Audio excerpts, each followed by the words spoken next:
रामपुर नाम का एक छोटा सा गांव था। ये गांव बहुत शांत और सुंदर था। चारों तरफ खेत, पेड़, तालाब और कच्चे रास्ते थे। इसी गांव में रहता था एक नन्हा बच्चा जिसका नाम था राजू। राजू बहुत गरीब परिवार से था, लेकिन उसका दिल सोने जैसा साफ था।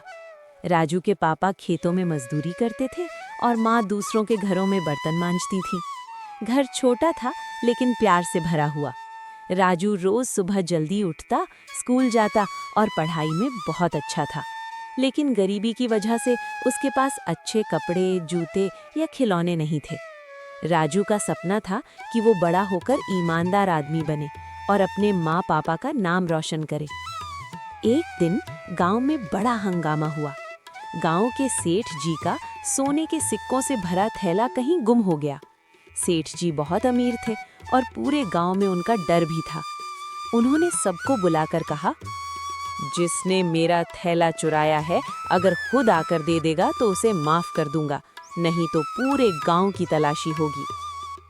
गांव के लोग डर गए। सब एक दूसरे पर शक करने लगे। उसी दिन राजू स्कूल से लौट रहा था।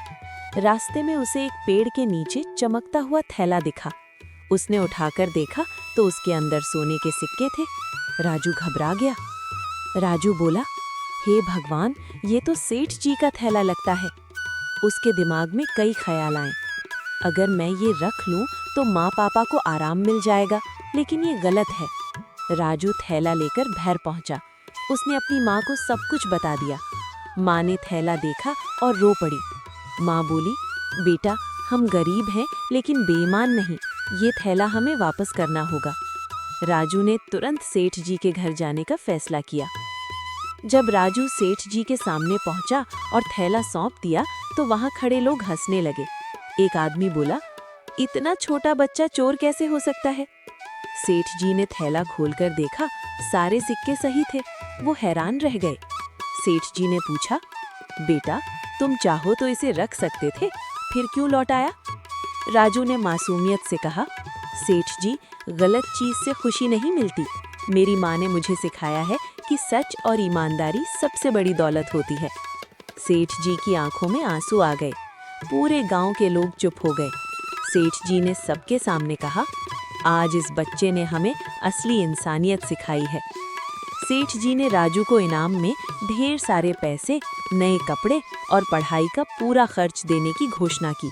साथ ही बोले, आज से राजू मेरी तरफ से पढ़ेगा। राजू के माँ पापा खुशी से रो पड़े। गांव वालों को अपनी गलती पर शर्म आई। सबने राजू की तारीफ की। कुछ साल बीत गए। राजू पढ़ लिख कर एक बड़ा अफसर बना। वो अपने गांव लौटा और सबकी मदद करने लगा। उसने कभी अपनी गरीबी को शर्म नहीं समझा, बल्कि उसे अपनी ताकत बनाया। कहानी का अंत राजू के शब्दों से होता है, ईमानदारी का रास्ता मुश्किल जरूर होता है, लेकिन अंत में वही सबसे सुंदर होता है। सीख, सच्चाई और ईमानदारी कभी बेकार नहीं जाती।